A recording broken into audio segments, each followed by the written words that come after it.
In 2853, House Humphreys reclaimed the planet Cursa. This had been the location from which Safe had carried out Operation Cookie Jar, fabricating the existence of an SLDF cache and triggering the ComStar War. The Terran communications cult had been eerily quiet in the years since Raymond Karpov called an end to Operation Holy Shroud back in 2845. The successor states had lost faith in their neutrality, and so perhaps they were trying to avoid doing anything that might draw further attention to themselves. In an ironic twist, just one jump away from Cursa, a real weapons stockpile was discovered within the Foghorn Highlands on Lopez. The Primus had made it his mission to secure or destroy any facilities containing Starleague-era technology, and so dispatched a ROM team to Lopez while leaking word of the find to Liao on August 12th. When the CCAF arrived 3 weeks later, the ROM agents used the ensuing battle as cover to detonate the entire complex, keeping the priceless artifacts out of the hands of both successor states. The success on Lopez perhaps encouraged Karpov to renew his efforts to subvert the Great Houses. He believed that the indoctrination of Jeanette Marik and intention to use her as a puppet ruler was a good plan fumbled by his predecessor Toyama. The next year, he would task his organization with finding other heirs who he might be able to bring into the fold. Fighting on the Capellan front carried on into 2854. La Reconquista pushed into the Cyan Commonalty, taking Ipswich, Lukla, and Sappho, but the FWLM overreached by trying to grab Gudna too. The Northwind Highlanders beat them back, but lost a battalion in the effort. This was a rare victory for House Liao at this stage in the war, as Capellan logistics were on the verge of collapse. They could barely supply their forces at their current garrisons, let alone move troops around for an offensive. No matter their recent successes, few within the Freewells League could celebrate in 2854. It would in fact be a year of mourning. On March 9th, Captain General Charles Marik passed away after almost 33 years in office. His reign is a divisive one amongst historians. In a single year, he reversed every gain the League had made during the First Succession War that billions had died fighting for. He brought the wrath of ComStar onto his nation and allowed Parliament to run amok, nearly causing the destruction of his realm. These actions taken out of context look atrocious, but they only tell half the story. Charles's legacy is one of recovery in the face of insurmountable odds. In his first decade, he wisely focused post-war rebuilding efforts on the military, had no desire to get dragged into yet another succession war, worked to mitigate one of the League's biggest shortcomings in their intelligence agency, and for his efforts was duped into launching a preemptive strike to secure his territory. He then faced off with Konrad Toyama, the secret power behind the entire conflict. Marik called his bluff, and though he ultimately capitulated, Toyama was himself ruined by Charles's defiance. His MPs never believed his justification for the attack on the HBG at Oriente, and as such turned against him. Even still, his actions up to that point had won him allies among the nobility, rebuilding a relationship which his father Thaddeus had all but destroyed. His sons and daughter, and their children too, followed his example to enlist, fighting at the front lines alongside their soldiers in a way that few ruling families do, and many had given their lives in the effort. Charles's legacy is a complicated one, not without missteps, but in my estimation, he deserves a place alongside his grandfather Kenyon and their ancestors Albert and Marion as four of the finest leaders the Freewells League has seen. When word of his passing reached the front line, his eldest and only surviving son Gerald returned back to Atreus to be sworn in as the new Captain General. He was there for only 9 weeks before departing back to the front in order to lead the next wave of attacks against Steiner, leaving the governance of the realm in the trustworthy hands of Joost van Kamp. Alhina, Oliver and Wing were all taken that year, but Callison rebuffed their efforts. Nearby, the 12th Star Guard achieved their greatest extent with the addition of a 7th Regiment, Dundagale's Ironmen, making them by far the largest mercenary unit in existence at that moment, almost double their nearest rivals, the Elysian Rangers and Northwind Highlanders. The ruling family was not wholly united behind the new Captain General. His son Maxwell refused to be named heir, and instead declared his intention to follow in his great-aunt's footsteps by joining ComStar, later rising to the rank of Precentor. This was the first real coup of Karpov's latest scheme, and showed that not everyone within the Great House had accepted Charles's justification for the attack on his sister's HBG station. Maxwell would not be the last Marik to be initiated into the ComStar Order.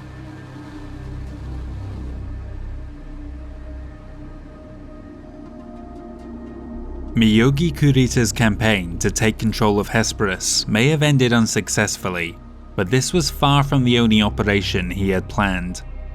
2854 saw the beginning of what would become known as the Marathan Offensive. The DCMS would move against both of their rivals more or less simultaneously, but we'll review the Lyran front first.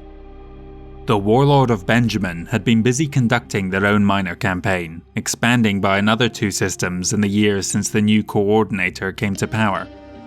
In time, Camlanshire would become the focal point of the operation, but initially the campaign stretched along the entire length of the border, with no particular goal other than to seize whatever they could. Incursions into the Federation of Sky were driven back, with a raid on Constance being the only tangible success, but moves against the Tamar Pact showed more promise. Port Moresby and Satellitcha held on, but a raid on Degolan revealed a weakness there that a second attack soon exploited. On the Periphery end of the border, Planting and Ridderkirk changed hands. The Federated Sons half of the Marathon Offensive commenced with a raid in force on the infamous world of Kintari IV. The garrison there was near fanatical in their defense, as might be expected, but this worked to Kurita's favor. He exploited their desire to hunt down the evasive DCMS forces sent there, drawing ever more of the region's AFFS into what was only ever meant to be a diversion. The campaign would begin in earnest on June 10th, with an attack on Franklin and Lucerne, the latter of which would be the first outing for Big Kev's brigade, hired by the DCMS the previous year. Their weight in numbers helped offset their inexperience, and by the 3rd month, Lucerne as well as Franklin were both secured. Other Kuritan units unleashed hell on Ballantine, eradicating the Davion presence and virtually everything else on planet. Elsewhere, the invasions of Karnak and LeBlanc, which began the final string of attacks in mid-July, were driven back, the latter defeat coming on New Year's Day. Rochester proved another tough nut to crack. The battle raged for 11 months until the arrival of Big Kev's brigade turned the tables in their favour. The primary objective of the entire offensive, though, was the capture of Robinson. The Draconis March capital was hugely important to the defence of the region, and yet, since the fall of the Star League, had spent almost as much time under Kuritan occupation as under House Sandoval's own control. Coordinator Miyogi Kurita himself would lead the attack at the head of almost the entire Sword of Light Brigade, supported by an additional 10 regiments of conventional forces. They were evenly matched by Field Marshal Jerome Davion's force, who possessed only 1 fewer battlemech unit. Despite the relative parity in numbers, the skill of the Sword of Light started to shine through, and Davion soon found himself on the back foot. He repeatedly called for reinforcements, but so much was being dispatched to Kintari, what little did trickle in wasn't enough to offset his losses. Jerome's battle was only just beginning in 2854, and the planet would suffer immensely before it was over. In December, the DCMS next struck at Sonmin, then DeWitt in February, and Kestrel in July. The goal was to push right through to New Avalon, but believing such a thing was possible at this stage in the war was beyond optimistic. every Kuritan was chased off in due course. The only gains they did make in 2855 came closer to the border, Al-Nadal and Kosa. The Lyran half of the offensive, now aided by the Red Baron's mercenary battalion, focused on the Tamar Pact in 2855, taking 4 more systems for Kurita, then a 5th when they converted their raid on Kellenfold to an occupation, creating an outrageously deep salient into the Kelswar realm. Only Moritz put up a resistance, though there was some small consolation for Steiner when a counterattack on Orbison by the newly hired Final Reckoning saw one of their first succession war losses reversed.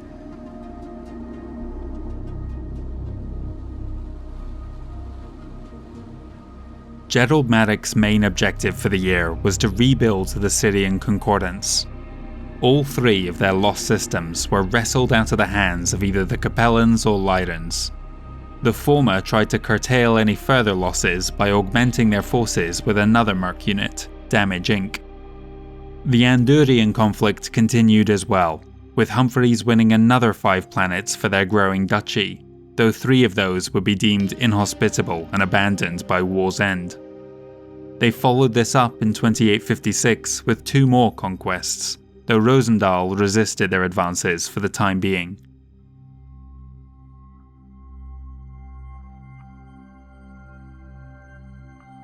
The LCAF's defense was firming up across the realm in 2856, as they yet again beat back attempts by Kurita to take Mor and Satellitsha. With their morale boosted by these victories, Steiner caught the Draconis Combine off guard when they advanced into their territory, taking back the vulnerable Kellenfold a year after its capture, and also seizing Buckminster and Vega, the latter thanks to help from their newest mercs, Beck's battalion. Trolloc Prime proved too much for them at the moment, but they were not disheartened.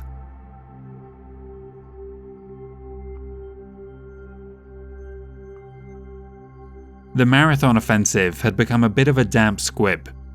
The armed forces of the Federated Sons countered every move the DCMS made in 2856. An attack on Solturul in January began the year, but went nowhere. Donoval and Raman held on, and in January the AFS finally secured a victory on Kintari, though it was one that had cost them dearly. Even though Peter Davion's forces were holding their ground, the campaign was grinding them down. No one was in any sort of position to relieve the forces on Robinson. By 2857, the writing was on the wall for the Draconis March capital, and the AFS began withdrawing their mercenaries from the planet. They immediately began looking for opportunities to employ them elsewhere, with Shun's hotheads launching a successful strike against Ben A3 in April. Kurita wasn't willing to give up the world yet, but a counter-invasion was turned back by the victorious troops. Davion would also hire Cupric Byzantium that year to aid in their defense. To ensure that they would not have to fight on 2 fronts at once, Capellan March forces maintained the pressure on the St. Ives commonality. While they were repulsed from Spica, they managed to wrestle control of Hadnol away from Liao.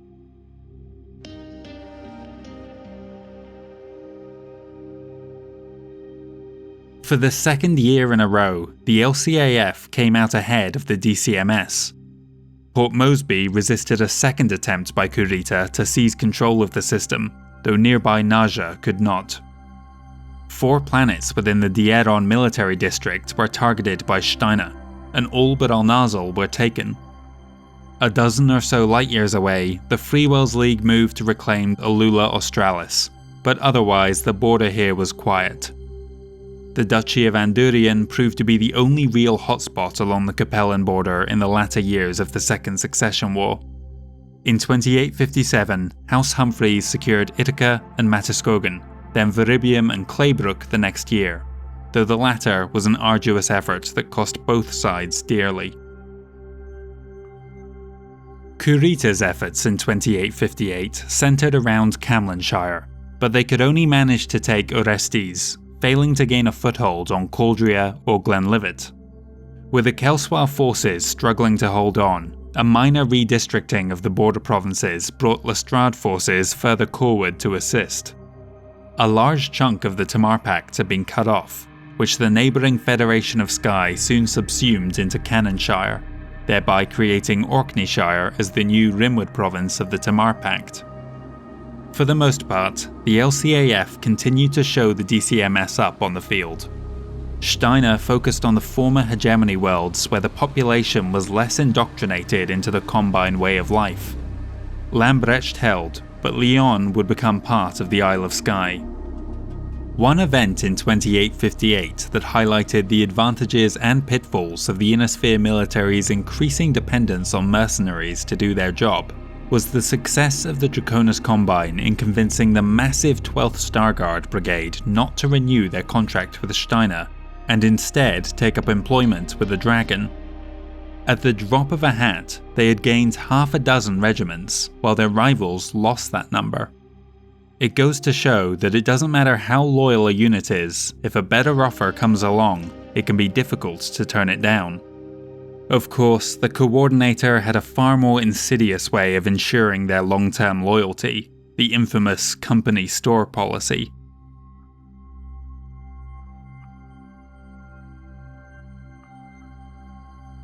The AFFS was doing its utmost to hold back the Dragon, repelling an assault on Crossing and taking Cassius from Galladon. However, this did little to distract the Federated Sons from their more significant defeat. In August 2858, the 4-year battle for Robinson came to an end. It was a campaign that would leave permanent scars on the Draconis March and relations between the two states. Miyogi Kurita's profligate use of WMDs had turned the planet's surface into an irradiated hellscape. A shocking total of 17 nuclear bombs had been used to scour the enemy defences, as well as vast quantities of chemical weapons and biological agents. The Coordinator would redeploy another 6 infantry regiments to the planet after his victory, probably dooming a great number of those soldiers to a lifetime of health complications brought on by the lingering after-effects of so many hazardous materials released into the atmosphere. With his new prize secure, Miyogi Kurita called a halt to the Marathan Offensive on December 9th. Robinson was very much a campaign straight out of the First Succession War, and that's reflected in the death toll. Somewhere between 450,000 to 2.2 million civilians were killed during the fight for Robinson, with another 4 million wounded. The chemical and biological attacks towards the end of the battle meant that this number would climb dramatically over the next 6 months. By January 19, 2859, approximately 8 million had succumbed to horrific illnesses, 12 million wounded would never fully recover, and another 79 million people were displaced, as several towns and cities had to be abandoned to the toxic clouds. We don't have enough surviving records from the Second Succession War to say for certain, but these horrendous figures most likely represent the greatest loss of life sustained by any one planet during the entire conflict.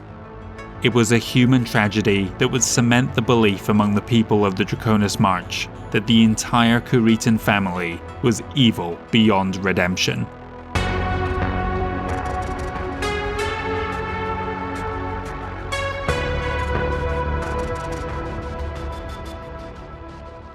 And that just about concludes another episode in the Second Succession War series. We were going over a real low point in the war at the end there. It's kind of shocking how 20 million dead and wounded is abysmal by 3025 standards, but it's barely a drop in the ocean compared to what we saw earlier in the First Succession War. It's easy to overlook those numbers on a galactic scale, if you will, but for the people of Robinson and the Draconis March, I mean, that death toll is more or less a quarter of the Kintari massacre, or not quite, about 20% or so. But still, that's horrendous, and you can fully understand why people in that region of space would not be willing to see Davion make any sort of peace with the Kuritan family. Who knows how that lingering distrust and sentiment in that region is going to come back to affect things in the future.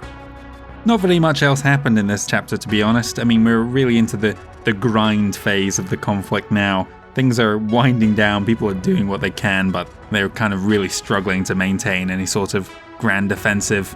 Miyogi's Marathon Offensive is the only thing of its kind at this stage. We did see the death of a legend, an icon if you will, in Charles Marik. Over the course of writing this series, I think he became my favourite character from this part in the history. His death was the first time I've written into my scripts my own opinion in saying that I believe Charles is one of the greatest leaders of the Free Worlds League, despite all the things he did wrong. Can't help but respect him for just saying no to Toyama, and just in spite of everything that's going on around him, holding firm and just defying him to the point where Toyama ultimately gets removed by his own side. The ComStar War might not have been won by the Free Worlds League, but it certainly wasn't a victory for ComStar either. Obviously I've got my biases and I try to remain as objective as possible when I'm doing this series, but I'm curious how people feel about me putting a little bit more subjectivity into my feelings on certain characters from the history. My only wish is that I'd mentioned Charles towards the end of the First Succession War. I think he conducts a raid on Ranshire, you can probably see it in the penultimate episode somewhere. And I had his name on screen, I was like, oh no, this is some nobody, Charles Marik, just confusing things, putting him in now. But I regret removing him, even if it was just a throwaway line that would have meant nothing to anyone at the time. But with Chapter 11 concluded, we've just got 2 more to go, and the next one is going to see us up to the end of the conflict in 2863. It's just a bit of a grind, there's nothing else for it, we've just got to go through the motions to see it finished. And then in the finale, we're going to wrap up all the changes that have happened since the fall of the Star League. So we will obviously look in detail at the Second Succession War, but we're also going to reference the First Succession War quite a bit, I think. There is a possibility that by the time this episode premieres, I'll have already concluded the series on Patreon. So if you don't want to wait, you can follow a link in the description and head over there. Otherwise, you can support me making these videos just by leaving a like or leaving me a comment. I read every single comment I get. I do try to respond to as many people as I can. I've had some really interesting conversations with you guys in the comments before. Please feel free to point out anything I missed or things I might have made a mistake on. I'll correct those before I upload the compilation video at the end. And lastly, of course, you can help bring attention to this channel just by sharing the videos around. If you've got any other friends who are interested in BattleTech, and you think they might like this kind of content, please let them know. As ever, thank you very much for your support, guys. I will be back next week for the penultimate episode, so I hope to see you all again then.